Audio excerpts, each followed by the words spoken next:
देखो मुझे ये सब कुछ पसंद नहीं है यार। तुम्हारी जिस घर में शादी हुई है, हमारी कोई इज्जत है, वकार है, तुम्हें ख्याल करना होगा। तुम्हें लगता है मैं ख्याल नहीं कर रही? तुम एक मेडिकल केस नहीं थी, इज्जत थी हमारी। थी।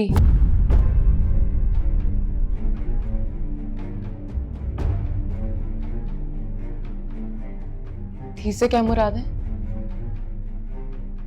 इसमें मेरा तो कोई कसूर नहीं है और तुम शर्मिंदा हो। ऐसा ही है यार।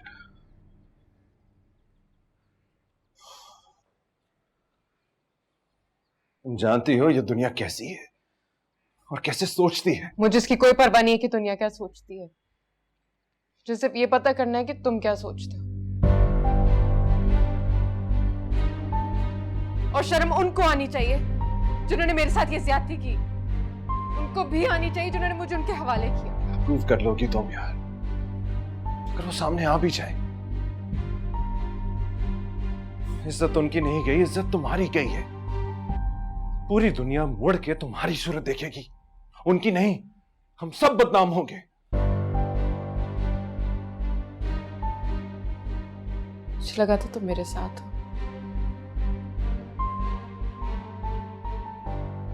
हम आसमान पे नहीं, इसे जमीन पर रहते हैं समीरा।